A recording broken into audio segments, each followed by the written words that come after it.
Now we're live. There it is. Live on the screen, not just live counting down. Welcome back, Jonathan. How you doing?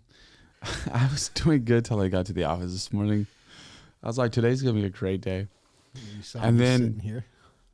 Kyler and I argued about something that was so irrelevant to life. It's incredible. So small and pointless, too. But at the end of it, we decided that this is going to be a good show today. It was. It will be. It's going to be. It is in the process of being a great show. Are we live now? I hope we're live. We better be live. What if we weren't? That'd be sad. Evidently, I bet everyone can hear us. Evidently, Kyler feels like we're not live until we're on screen. The countdown doesn't count as being live. We're airing out all of our grievances today. So, I was saying, yes, the Dakotan is live, but we're yet to be live on screen. That's not what he said. That's what I was. What he said was, we're live, but we're not live. I said, no, we're live. Yeah, we're live, but we weren't live yet. We were live, though. That was the thing. It's just our faces weren't on screen. Yeah, that's what I meant. We weren't. It's going to be a good show. It is. We got a lot we're going to break down. We're going to go over the liquor license caps that we... misquoted. It's Kyler's fault. He never corrected me. I'm kidding. It's not. It's my fault. I think it's city council's for not specifying what they were talking about. This is we'll true. Get into that in a minute. We're going to go over some state legislative stuff, talk about some of the vetoes Governor Armstrong has handed down. You're getting both the governor and lieutenant governor names mixed. Yeah. I've seen That's actually unique. Well, I mean, Armstrong. Who's our leading candidate for 2032 nominee? I guess there you go. But anyways, we'll mention some big statewide stuff. But should we start local in Minot? I suppose. I suppose there was a big house fire last night. I heard yesterday. Actually, it wasn't last night. I saw on Facebook the address was released. How do you feel about that? It was on Valley Street. You go and you have your house is on fire. The fire department shows up, they put out the fire, and then immediately following, your house gets put out on social media. Your address gets put out on social media. Personally, I'd hate that. Yeah, it seems kind of unnecessary. Yeah, we could just say there was a house fire. There was a house fire in southeast Minot. Yeah, and like 80% of people are going to figure out where it was anyways. Eventually, but at least they'll have to drive around town. Yeah. And I don't know. I wouldn't like my house that just half burned down getting posted on social media. Tell us what you think in the comments. Would you like your house to be mentioned on social media? I understand why they do. All right, tell me why, because I don't. Well, it's good news to take pictures of a house fire. Well, you can take pictures of the house. Yeah. That's fine. That's fair. 100. Yeah. No, you don't have to put the address. You're right on that. Yeah. Wow. Was that hard to say? No. You just told me that I'm right. I don't disagree with that. How about that? You prefer this that is like a historic moment. Kyler never says people are right. He only says, I don't disagree with you. You're not wrong. I say you're not wrong, or I agree with that. I'll say I agree. Maybe. You did today. I'm an agreeable guy. Come on. Okay. What are you talking about? You're not wrong. Exactly. You're not right either. I don't know about that. All right. So on top of that, should addresses be put on social media for fires? We say no. We want to hear what you think. Yeah, we definitely agree that no address should be placed. Yeah. On top of that, another really big event that happened in Minot last night. Let me guess. It actually started in D.C. when there was a group of people that met with Julie Fedorchak and former Governor Doug Burgum. Well, technically, it started here when they left for D.C. That's fine. I was talking about the event yesterday. Yeah. They met with Interior Secretary Doug Burgum and Congresswoman Julie Fedorchak, and they took a selfie video of them, the two of them standing in front of everyone. Yeah. As everyone was like getting ready to take the picture, they did a little video, and then they took a big picture. It was a nice picture. It was very cool. I'm glad that this was documented. 100%. I believe there's one that was done a year or two ago, and there was someone that I knew that was on that, and it meant a lot to them, and so those things are really neat that they're done. Mm-hmm. And Yeah, probably about 10, 12 years ago, I had my great uncle that was in World War II. He went on one with a cousin of ours, and he loved it. It was fantastic. And then, wish I could have been there at the airport last night because it was I worked at the airport for 5 years. I never saw it that busy in my life. Wow. As the pictures last night. That was wild. So Lisa Hermosillo was there, Rob Fuller, hundreds of people were there. Yep. It was, did you watch some of the videos? Yeah, a couple. Oh, it was something that'll bring chills to you. Right. Watching them come down the escalator onto the red carpet. That was awesome. Just well done, Minot. Well done, everyone that was involved. Absolute win across the board right there. Like, I think everyone that was there loved it. I could only imagine what was going through their mind. Did they know about that this was going to happen coming back? I'm sure they're aware of it. Okay. That was because it's not the first time, right? No, but I think it's the first time there's been this big of a greeting for them coming back. But I think that's just part of things building in life. That's you know true. what I mean? Yeah, that's reasonable. Yeah. Miranda Schuler says she followed along their trip, left her feeling so proud. The homecoming made her emotional. What an amazing place we live. I agree. 100%. I agree. It was. When you strip away the politics of life and get all the cumbersome things out, life is amazing. And the sacrifice that these individuals made is flat out something that it's incredible. Exactly. And so many of them didn't even have a choice. They didn't have a choice, and they didn't get much honor when they got back. No, especially, I was specifically with the Vietnam guys. They were a large portion of them were, effectively forced into doing it via the draft. And when they came back, no one wanted them to come back because everyone was against the war. And it was fantastic that they got this kind of a treatment coming into Minot today or yesterday. Absolutely. Very cool. Mary Frost says no, addresses shouldn't be put online. See, we agree with you, Mary. We agree, Mary. And moving on from that, do you want to start address some of the liquor license talk? Yeah, so we messed up. A little bit. Our bad.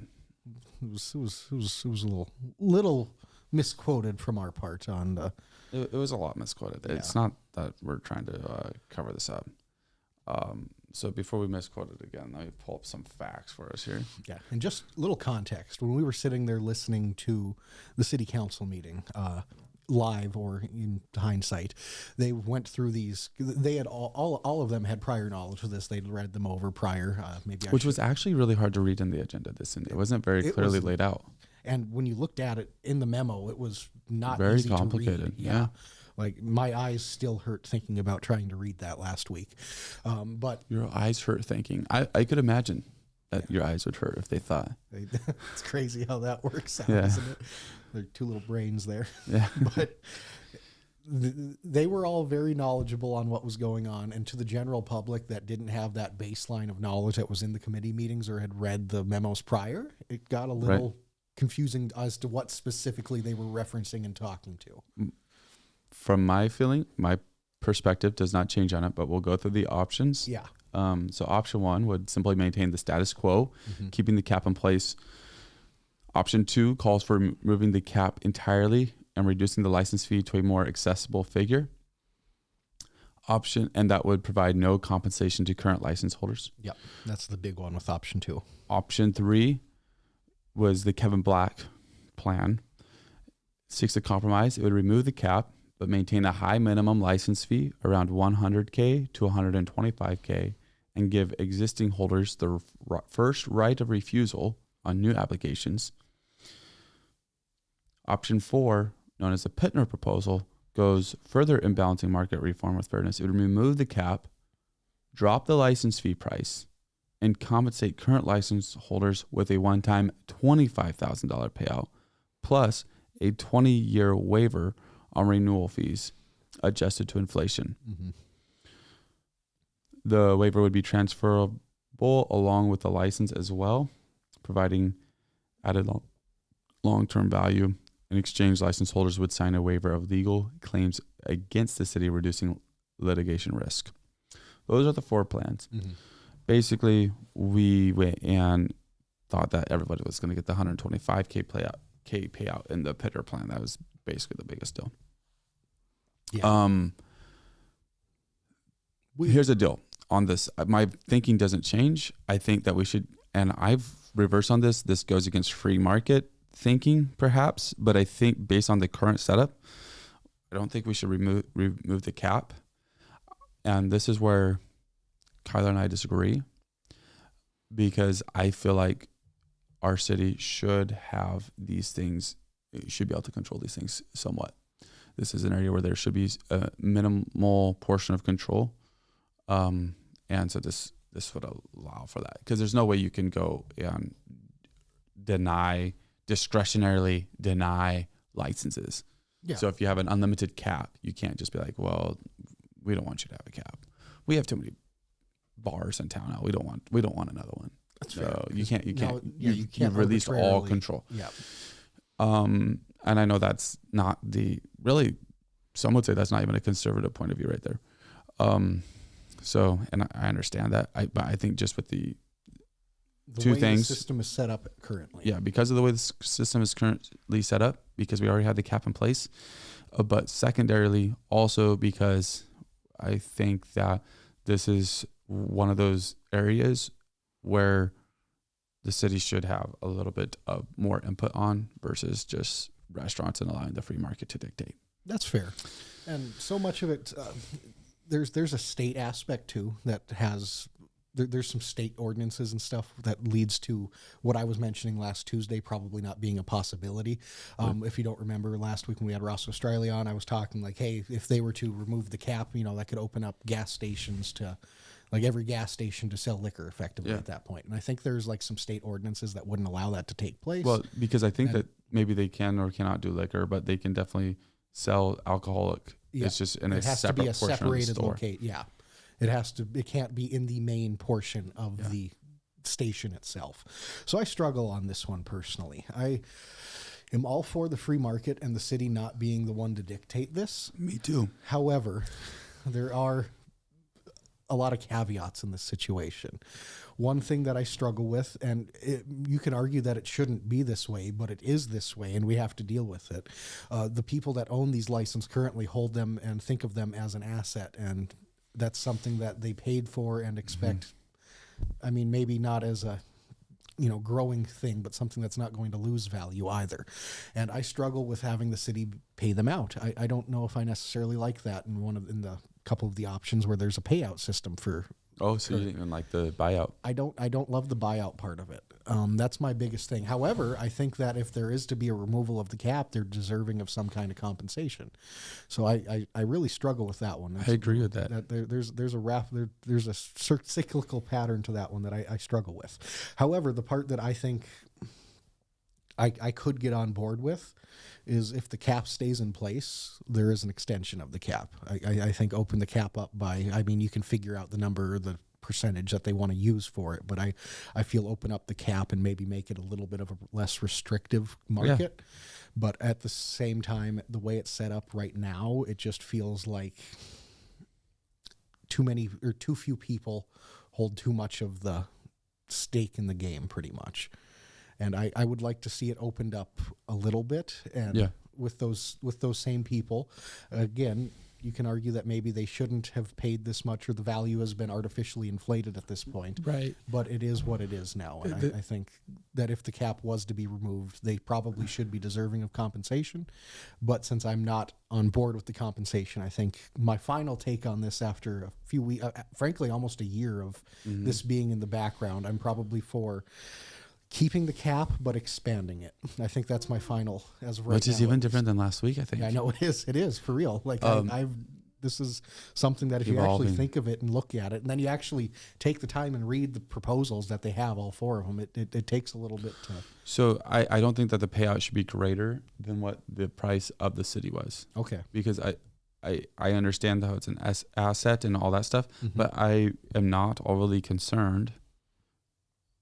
And I know that some people won't like this, but if you bought it on the secondary market, like, that stinks. I'm sorry, but that was a risk, and you bought that not even anticipating the cap to go away, which I understand is a two-way street. But basically, you did that because you were confident that you could get sales to replace that cost, basically. And so bare minimum, you're not going to lose money on it. Right.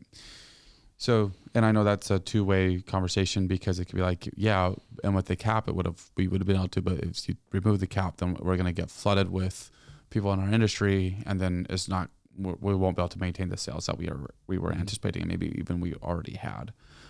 So definitely a two-way street there. And on that aspect, I'm all for the free market stepping in and saying, if 30 people want to start new bars, let 28 of them fail at that point, because you don't need that many. However, Right. It's such a deeper point than that at this stage. Yeah, it is. And there's really no, why I don't see a threat of that. I am curious why there's such a strong push for the cap to be removed, though. That is an interesting thing. Is where did it originally stem from? Is it just as a way to try to modernize Minot's liquor economy, or is it a way to that's what I question, is where did it actually stem from? There's no way it's just to modernize it, because it's this interesting deal that Minot does when we talk about this. So when Minot goes to discuss big topics, we use things like, we're not going to be open for development. That's a good line. Yep. Minot's not open for business kind of thing. And then another good line that we use is either everybody else is doing it.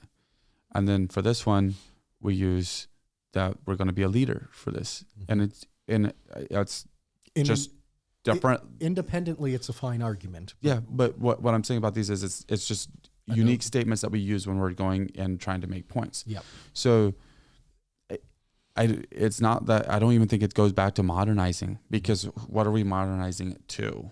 Like, where's the standard? We're going and being a trailblazer in this. And I'm great with being trailblazer in the areas that we need to be. I don't want us to have to follow people. I don't love that argument where, well, everyone else is doing it, so we should do it.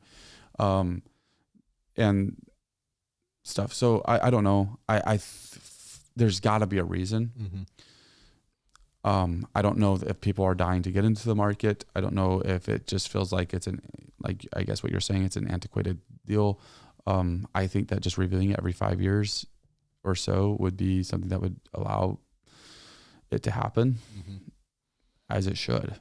That's reasonable. And I think, going off that same point, if you're at this current renewal period or viewing period of it that we're in right now, if maybe they don't want to end up going and taking the cap off, that this could be a perfect time to raise it. Yeah, just raise it by 6 licenses or so, or change whatever percentage point of the population to equate the number of licenses by a little bit, and there you go. It's interesting, though. It is interesting how our population isn't growing, but we need more. Yeah, that's a great. Minot's over the last 5 years, population has really stagnated, and all of a sudden now, when you would think maybe 10 years ago when Minot's population was booming close to 49,000, that would have been more of a time when you would have seen a push for this to be removed, rather than now when we're sitting around 47,000, and it's big boom. It's more of a question mark on how you want to see the city be developed at that stage. And there was a lot of other things that have been taken out of the city because that's a thing that Minot doesn't want to see in city limits anymore. And this, obviously, there's not advocating to make Minot a dry city by any means there, but this is something that, stems from a lot of those similar practices that had happened at one point and were at least 100 years ago all wrapped up in with the Prohibition era times. And so to go from 2013 to 2023, 46,500 in 2013, 2014, 48,173, 2015, 49,627, 2016, 48,801, 2017, 48,055, 2018, 47,504, 2019, 47,422, COVID, 48,384, 2021, 48,084, 2022, 47,689, and now 47,373. That's according to Nielsberg.com. So over the last 10 years, we've grown by less than 1,000 people. Fair. Yeah. So it's really been at that. It's a point of stagnation at this stage, and to expand something drastically at the point of population stagnation when you're already seeing, and I can't speak directly, I can only speak for the last 5-6 years, the businesses of the bars getting seemingly less busy over the last few years. So it feels like it would be hard to continue to expand. Miranda says, well, there's some good conversation going on. One, Carl Clemenson started because 2 members of the committee didn't want to pay the market rate for licenses. That's where this originally started, from what I've heard from multiple operators. Miranda showed that these talks began several years ago when other businesses might have started wanting to expand the offerings to the alcoholic beverage area. Yeah. So, okay. That's so interesting deal. It adds up. It'll be interesting to see where they take it. If you have as long as you have the cap in place, there's going to be a higher price probably paid. Although they could adjust that, they could increase the cap and reduce the amount slightly. They could put a cap on the price too. Well, they can't. You can't. I guess not. Monitor a secondary market. That's true. That would be. They can only monitor their own price. Yeah.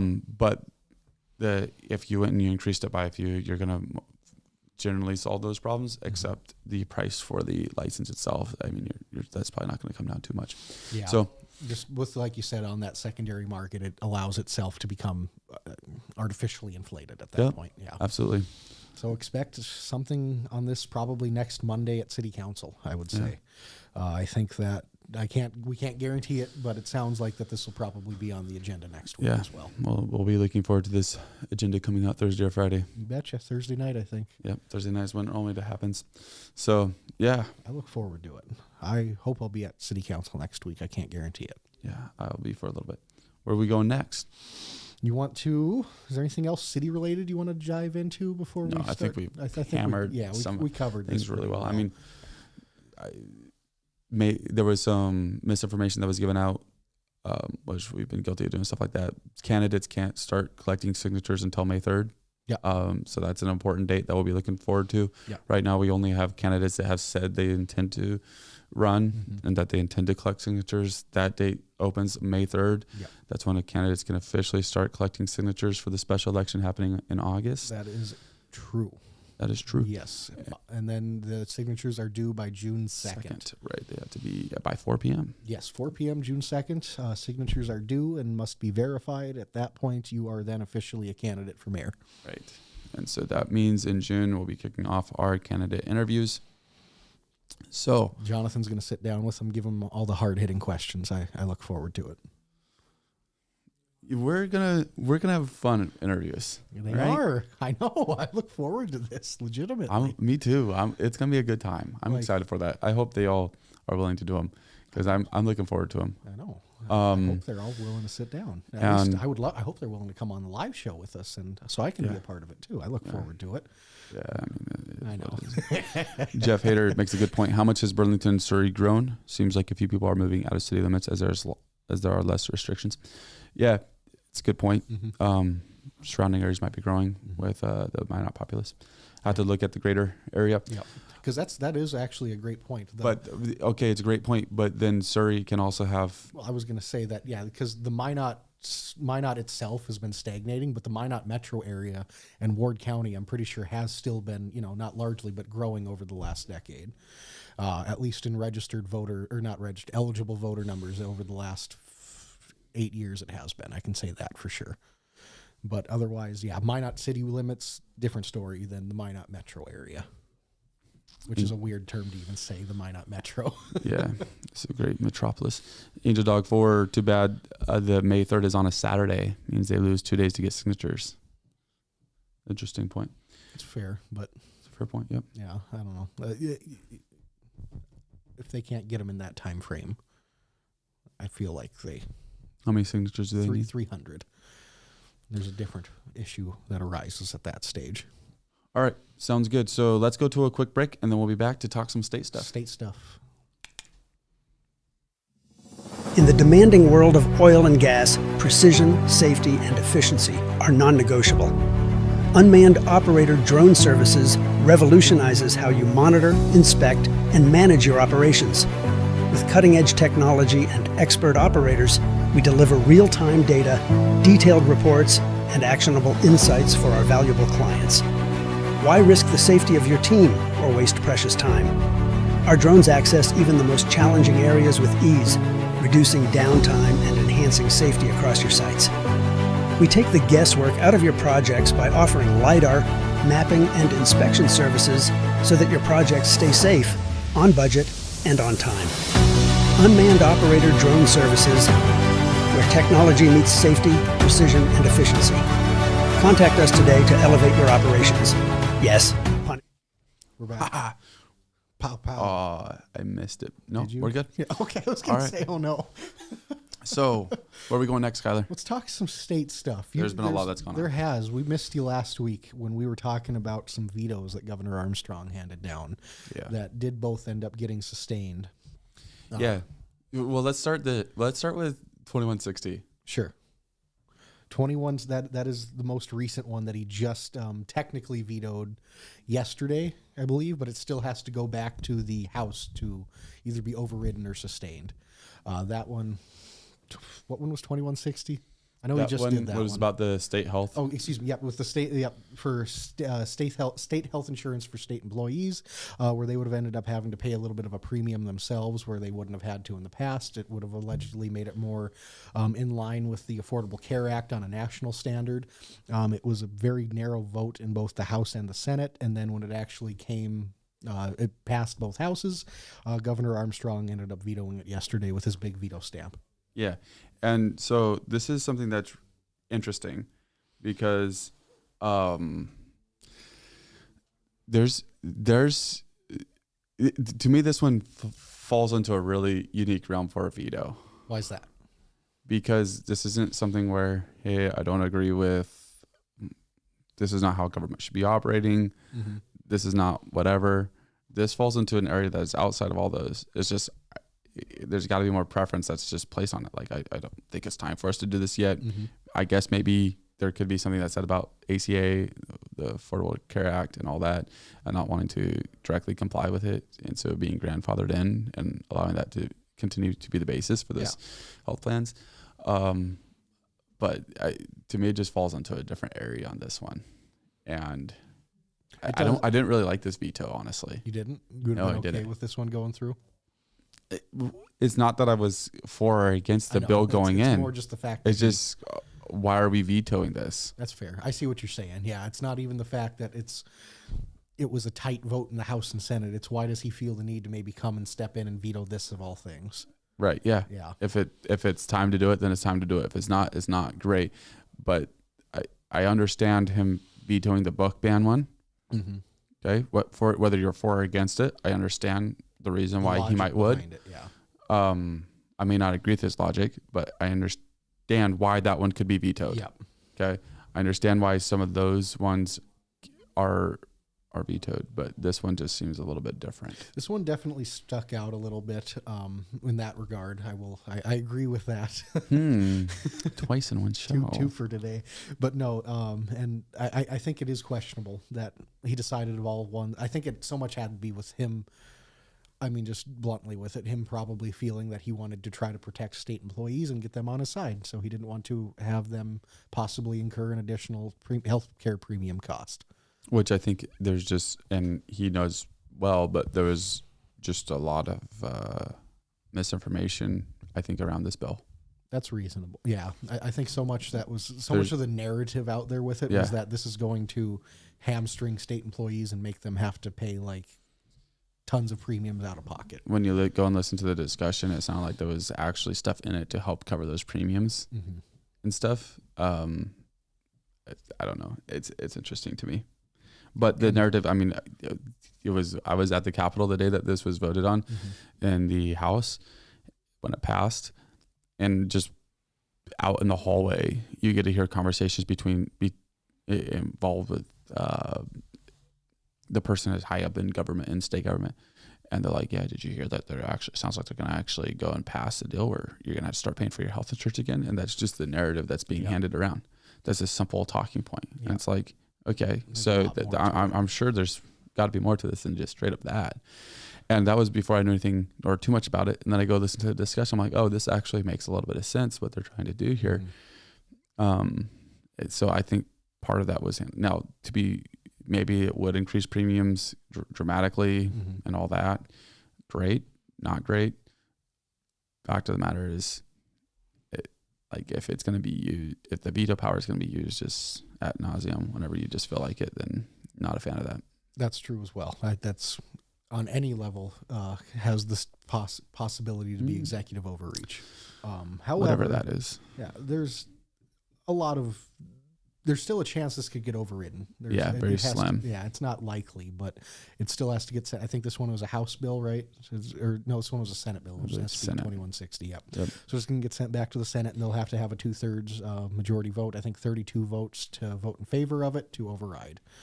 And, well, not possible. It's probably not the most likely either. Probably not. Because find out when we look at the other 3 bills that the governor's vetoed, and that one has not it's been vetoed by the governor, but it has not been sustained yet. Yes. These other 3 that we're going to talk about have been sustained. Yeah, they are officially vetoed and have been struck down by Governor Armstrong.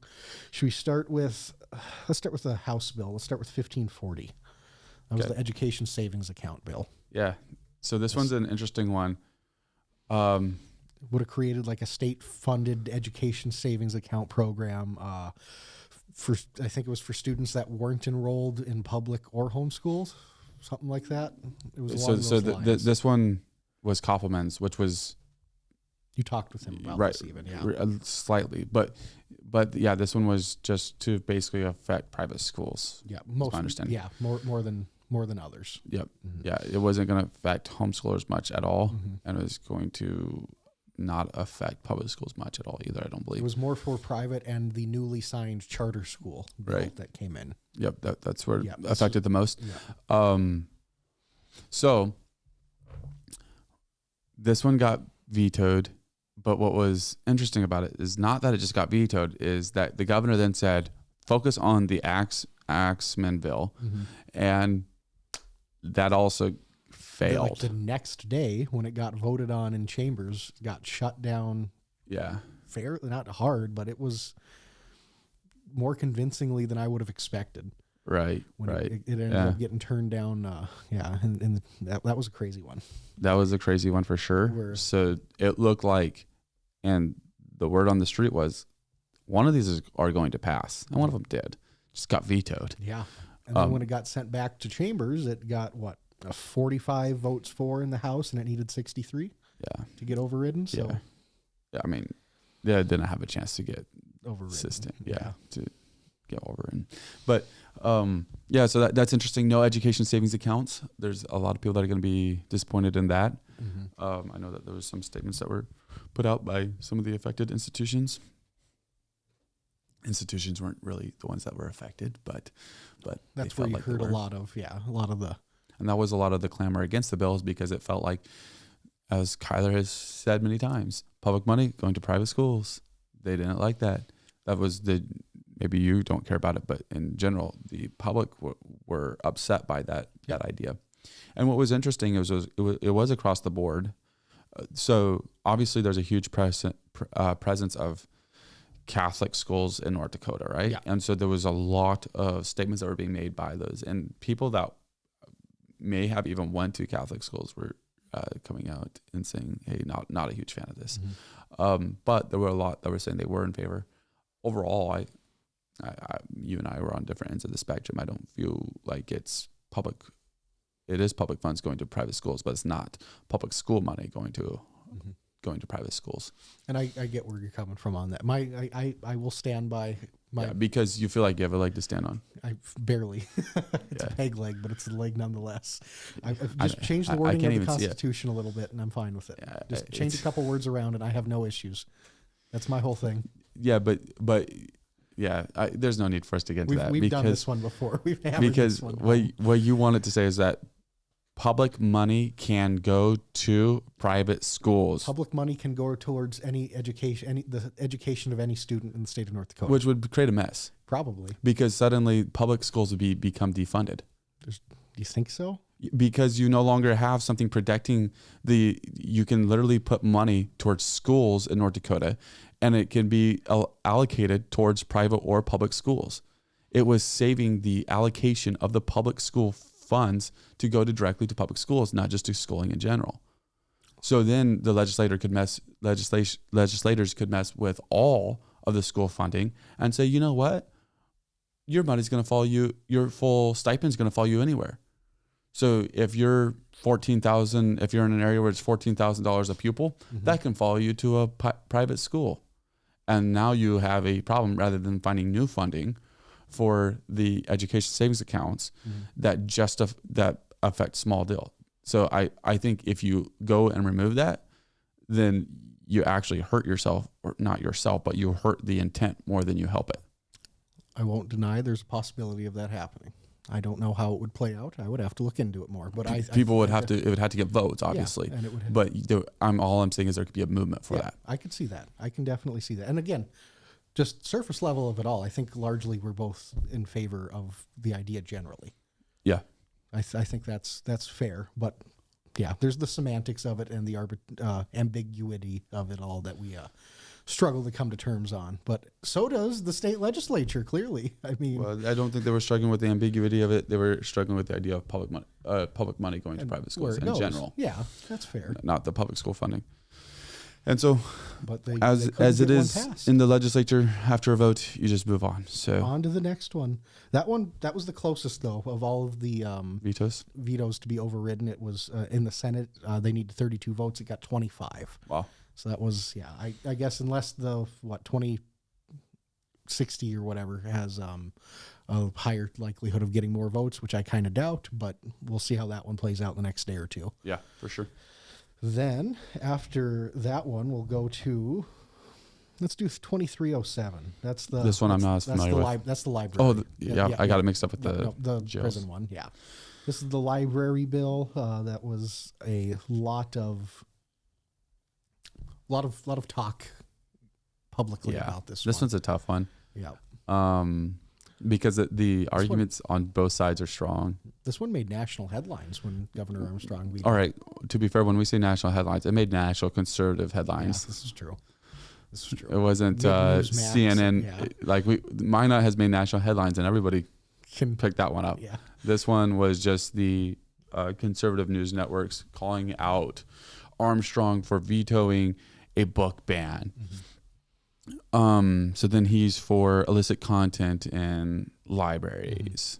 This is something that all conservatives should be behind and kind of thing, and he went against it. Yep. However, his reasoning for going against it was that this has the potential to open up a kind of Pandora's box where you're now opening up the possibility of banning all kinds of things. All of a sudden, 1984 gets banned. It opens up that possibility.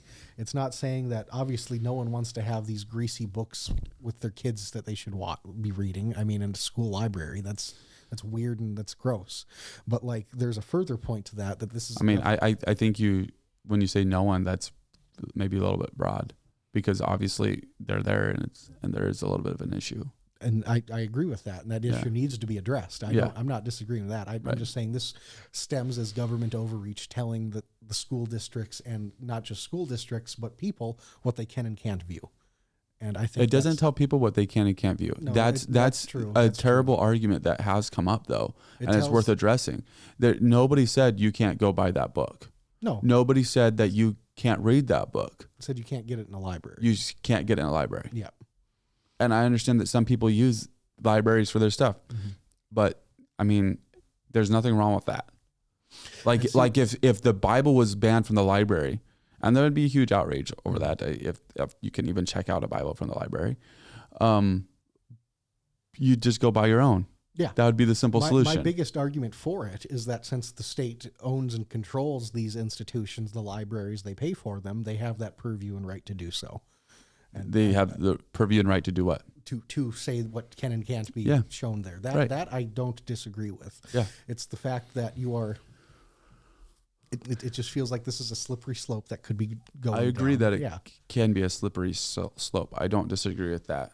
I think eventually, though, you have to set some kind of boundary. You do have to set some kind of boundary. Yeah. Whether that's a restricted section, something that you have. I think Lisa, when we were talking on Thursday, brought up an idea of having parents fill out a waiver that they have to sign to be able to go to a specific area of the library, whatever it might be, something along those lines. I think I would be fine with something similar to that. I hear that, creates but more loopholes. it creates more, but it's crazy that or hoops to jump through.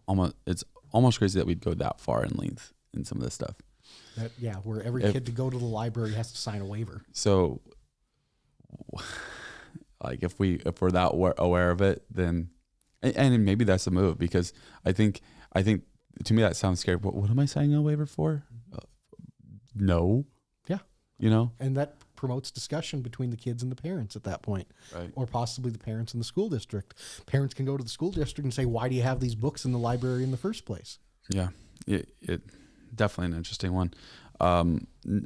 That's a veto that I understand. Mm-hmm. I understand that. You might not agree with it, but you understand why it was vetoed. Yeah. And honestly, the 1540, I also somewhat understand. He didn't like that version. Mm-hmm. And he had a But what was interesting was about it was the second one. My understanding was that whatever was in the second one would override, or maybe they'd had to go to committee and figure out how it was implemented. But it was like whatever was done second would override the original. So it would supersede it, basically. In theory, yeah. So he could have just left it alone and let the next one do it. But he wanted to make sure that this one didn't pass, I guess. Right. And he probably could have even left it alone and saw if 2160. He probably didn't have to veto it then. I bet. Yeah, that's actually a great point too. He probably could have waited a day or two and then vetoed it rather than doing it as soon as he got it. Let 2160 go through its vote, see how it happens, and then veto it. But you want to know something interesting? I've heard from multiple people that Axman, the one that was behind the other education savings account bill that he was for, is, and this is what I've heard, it could be completely wrong, okay, but is long-term, 2032, has some maybe a governor candidate, has some sights set on the future, or at least other people do. It's fair. So there might have been some she support. Comes from a family of politicians in the state. Her dad was a longtime Republican. I think it was her dad. I could be wrong, but it could have been like an uncle, a longtime Republican leader in like the 80s in the House. Could have been some love from the governor's office because of that. That's a possibility. Okay, I like that. So yeah, there was one other bill that was vetoed. I don't know much about this one. 2261. This was the Prison Industries Workforce Development Tax Credit. So effectively, the state would be giving a tax credit to companies that bought goods from prison manufacturers. Yeah. And this was something that I believe Attorney General Drew Wrigley promoted pretty heavily. It was one of a couple bills that he had that he promoted pretty heavily, at least. And it was up to a $45,000 statewide per year credit to businesses that purchase materials or labor from prison industries. So, primary sector manufacturing businesses, things like that. But this was vetoed as well. Some possible exploitative possibilities are there, something like that. Yeah. Obviously, the prison workforce and industry is always a questionable thing to how ethical a lot of that can be, and then how much of an actual fiscal impact is going to come back to the state for that as well, for giving these big of tax breaks to these companies. What are they going to actually see as a return for doing this? I think that was a few of the logical arguments going against it, And this one got shot down. This one was, there wasn't even close on the override. It was 15 to 78 vote in the House, and they needed, 63 votes in favor, and they got 78 votes against. So you want to know one that didn't get vetoed that everyone thought should get vetoed? Yeah, what's that? 1318. Ooh. Do you know what that one is? That's a pesticide bill. That's a pesticide bill. That one got a lot of heat last week when that one got signed into effect. North Dakota being a leader in a front there. Yeah. We are pioneers once again in allowing pesticide companies to slap a label on, and then as soon as people start using them, if anything bad goes wrong, it's fine then. Yeah. And I can understand. So the part of it that I understand, people are adults and they take things into their own hands, and if they choose to purchase something and use it, then that is on them. Right. However, there's a little different this, you can argue how much fault there is at this point then, but when someone else is using a product, next door, and this product is poisonous, and they're taking regard for themselves. However, for you next door, they don't care, and some of these products come and affect you. You get sick, and now you have an issue with it, so you go and try to, I guess, sue, for lack of better words at that stage. And now, because you go and you look and the product was properly labeled, you have no ability to do so. Yeah. And it just feels like it's a little slippery in there. I don't love it. A lot of people felt that way. Yeah. I mean, A lot of people felt that way. people did feel that way. Big outcry in the public against that. There was organized effort to go and get this vetoed. There was a protest at the Capitol against it, even protest, but still. And that's what's so interesting about it is like, how does the health insurance get vetoed and that one didn't? Yeah, that one I don't understand at all. Like this seemed like a prime win for Governor Armstrong to come through and veto something that had for the people massive public outcry against, and something that was a very close vote in the House and Senate when it got passed. This is something that I think should have been, without hesitation, a veto. But yeah, here we are. Crazy. And we're definitely not the only ones that think that.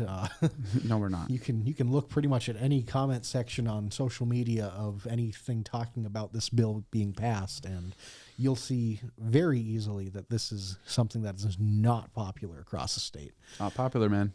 And I guess, again, one of the few arguments I can see is that in the scenario I presented earlier, say that person that got sick from the neighbor or whatever wanted to sue, this would protect said farmer. Say it's a farmer that's spreading some chemical, and it sprays into their house. It protects the farmer from being sued, but it also protects the manufacturing company from being sued. That's the problem. That's the issue. It's not so much that it's going, because it is a protection for farmers for something along those lines, but it's just the step farther that it goes, and it takes away the ability to sue the larger manufacturing company that could care less about a person that lives in North Dakota. Right. So interesting dilemma there. But again, got to move on. It is what it is. We're almost done with the legislative cycle, dude. Yeah. Next Friday is the last day. I think the 9th is the last day. It's almost here. Our first legislative cycle covering stuff. We'll talk about it probably in a week or two. We'll give a full What grade would you give it so far? Give us or it? It. Oh, D+. All right.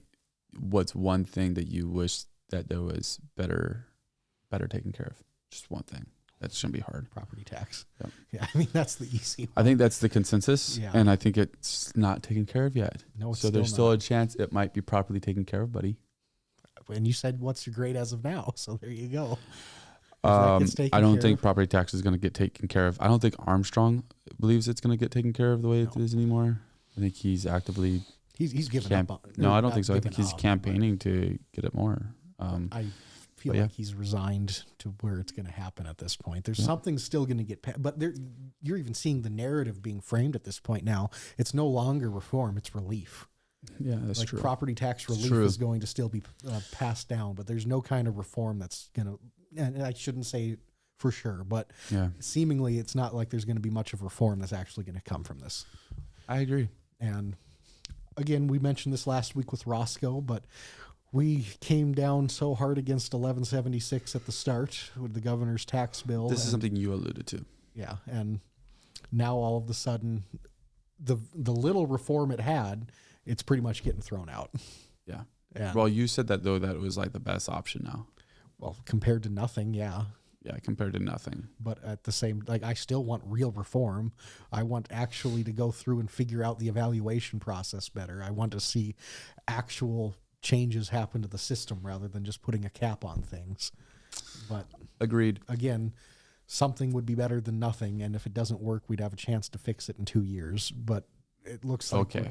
Yeah, I know. That's neat. I know. Wow. I got my hopes up too much on that, don't I? You're such an optimist. I know, right? Kyler the optimist here. It's a weird statement. But no, I don't know. I can't see anything big coming from it at this point. Yeah, I agree. D, that's a hard grade. I'll give it a C-. I said D plus. You say C minus. That's such a difference. I would have never went to D, honestly, though. I might have given it a C straight. HB, if we get decent property tax, I'll go up to C plus or C.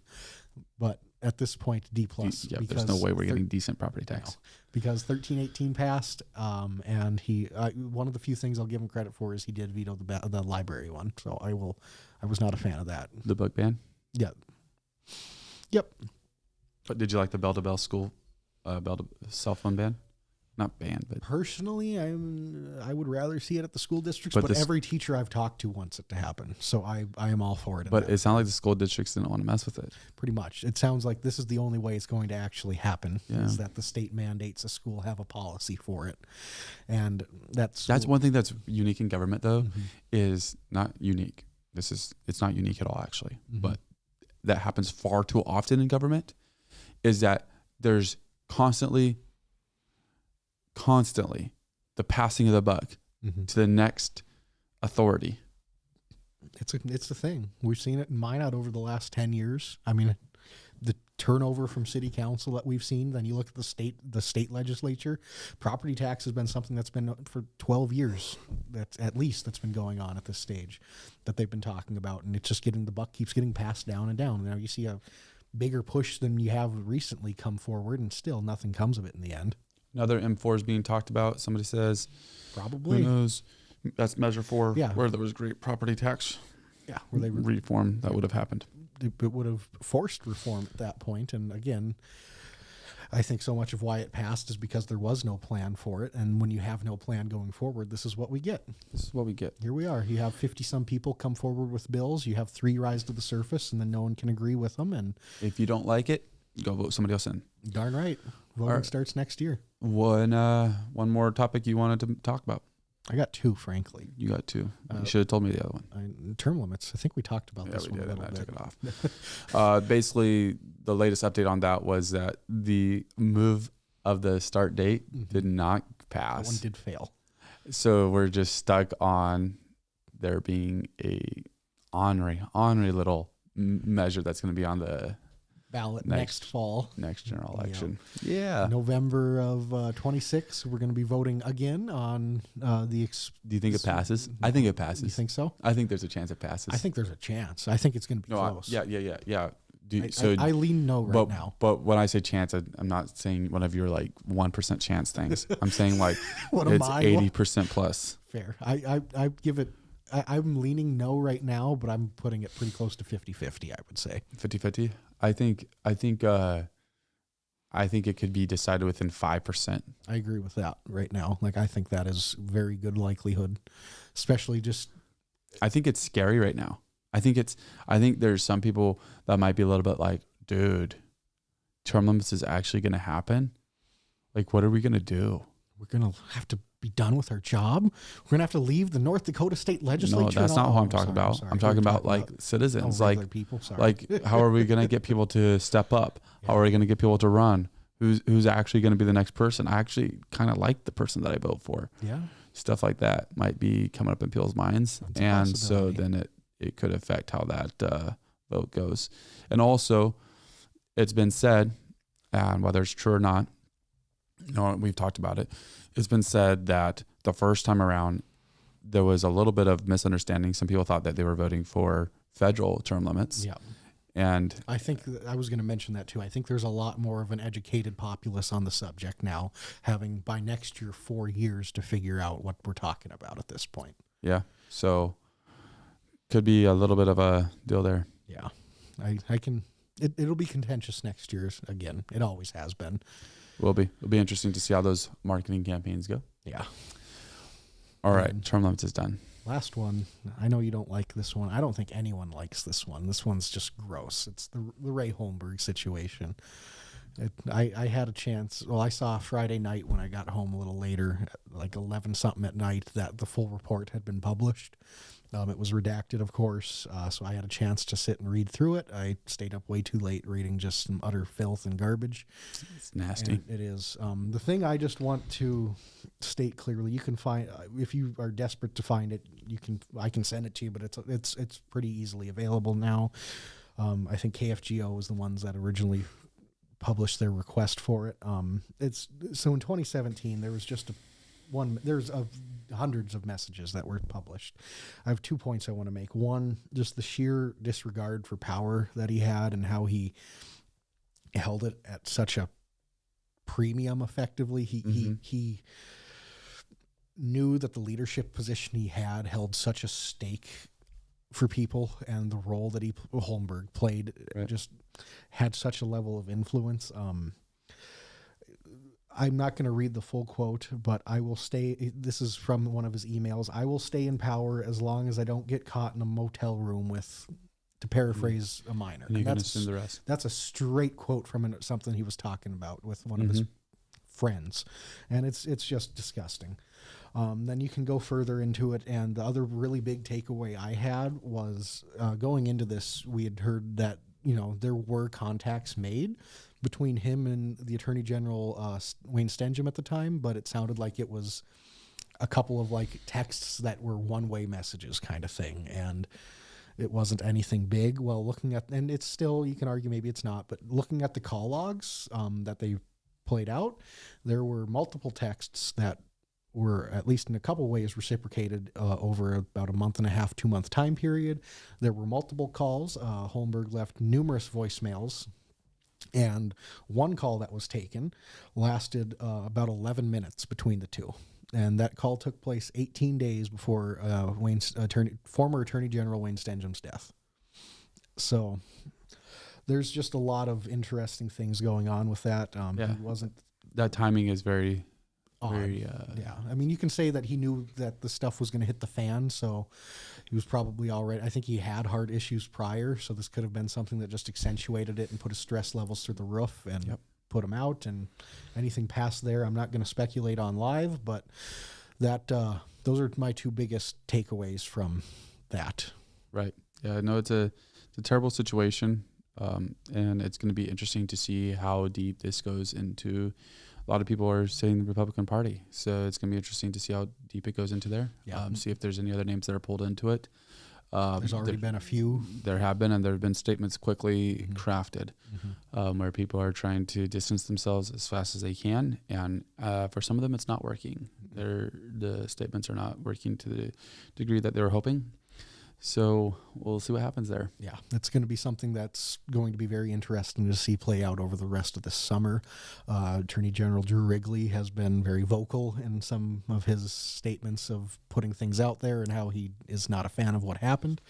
And you have a lot of people in the media that are going pretty hard at some of these people. So it's an interesting thing because right now, this isn't directly on the Holmberg situation, but just talking about the effects of it for politics in North Dakota. Obviously, right now, I mean, just let's be real. You have a broken Democratic Party right now. They're trying to figure out what their next moves are. You have a Republican Party that has spread their tent very, very, very, very wide, and it's creating. The bigger your tent gets, more infrastructure you have to have up top to keep the roof on, and they're struggling to keep the roof on it right now. It's turning into, I'm not saying it is, it has the potential to turn into a house of cards. And so when you have something like this that comes into it, something like this could totally take it out, but there's no strong party against them. And so it could be an opportunity for the Democratic Party to get things aligned and perhaps do it. It could be an opportunity for a third party to emerge as chatter about that begins to pick up throughout the state. And then it could also be a time for a realignment of the Republican Party. And maybe all three of those things can be true. But it definitely feels like there's going to have to be a realignment of the Republican Party. Yeah, bare minimum, I think that's what you're going to see is some changes of the guard, a realigning of them, and then, like you're saying, it opens up a possibility for something else to fill a void, because there are going to be people that are turned off from this period, right? And will look for somewhere else. And if the Democrats aren't able to step up and take that mantle, who will? Right. Who will? And we'll have to. That I think will follow a lot more closely than some of the more specifics of the case. For the breaking news on the Ray Holmberg stuff, we're not going to have it. No. We'll be following it along. We'll post stuff as we'll talk about the big headlines and stuff, but Sounds like there's going to be some key players, though, that are going to be diving into this pretty intensively, and it's going to be interesting to see what they find. Yeah.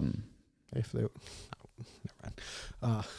Who knows? It'll be interesting where all they look. UND is something that's been popping up a lot. Right. Heard a lot of rumors about some stuff there as well. So it'll be interesting to see what all can be uncovered. And again, don't expect the breaking news from us on this, but don't expect us to ignore it. Right. Absolutely. Well, I think it's another episode in the books right there. Pretty much just hit right at an hour too. That's like perfect timing. Yeah. Yeah. You got anything else? You got any big plans this week? I went to a MagicCon for like 10 minutes on Saturday. I'm sorry. Yeah. It's got to be rough. I like that stuff, but I went there and it wasn't my cup of tea. Yeah, I've heard like you've been involved and done stuff before. Yeah. When I was younger, I wanted to be involved in that pretty heavily, and Look like that. same thing, wasn't my cup of tea. Yeah. But hey, to each their own. People had fun. It was a good time. Really good turnout for the event there. And yeah, you do anything fun? You were out of town. I was out of town. Yeah. Yep. Just kidding. I'm pretty much boring. Oh, I mean, me too. That's as good as it gets for me. Yeah. Well, Yep. Well, I'm sure there's stuff going on. Eventually, we'll find out about it.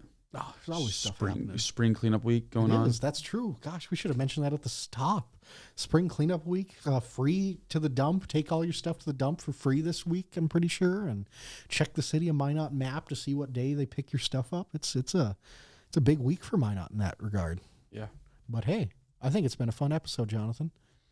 I agree. You have anything you wanna add at the end here? I don't know. Any parting words? I don't have any wisdom. Let's see. Make sure we're not missing anything on the city calendar.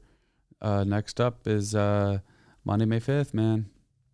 City council meeting. There's an executive session, and then there's the at 4:30, and then there's the actual meeting at 5:30. Really? They're going into executive session first. Tuesday, there's a planning commission, and next Friday, so next Tuesday, there's planning commission, and the next Friday, there is economic development plan review committee.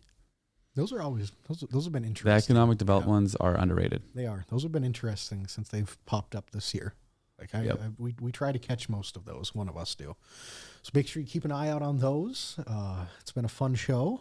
Thanks everyone for watching. Thanks everyone for commenting. Appreciate everyone getting in the comment section, talking, throwing some comments at us and giving us your opinions and your takes. Anytime you Let want us to know rip how we're doing. Kyler, we're fine with that. I am ready for it. I can take it all. Yep, absolutely. And then when's the Ward County Commission meeting is next Tuesday, right? I believe so. Probably have that wrong. Or they might actually. I think they have something today. I think Miranda said they had something today. Yeah, something today. Yeah. Very good. Sweet. All right. Well, there you are. I might have it right now. No, I can't find it on theirs. So. As always, thanks everybody for watching. Make sure you follow us on Facebook, X/Twitter, YouTube, all of the social medias. I think we even have like a Rumble and an Instagram, but we don't post there that often. Make sure you hit the bell notification for whatever place you're at so you know when we go live. And yeah, we appreciate everyone for watching. Thanks for watching this episode. Have a great rest of your day.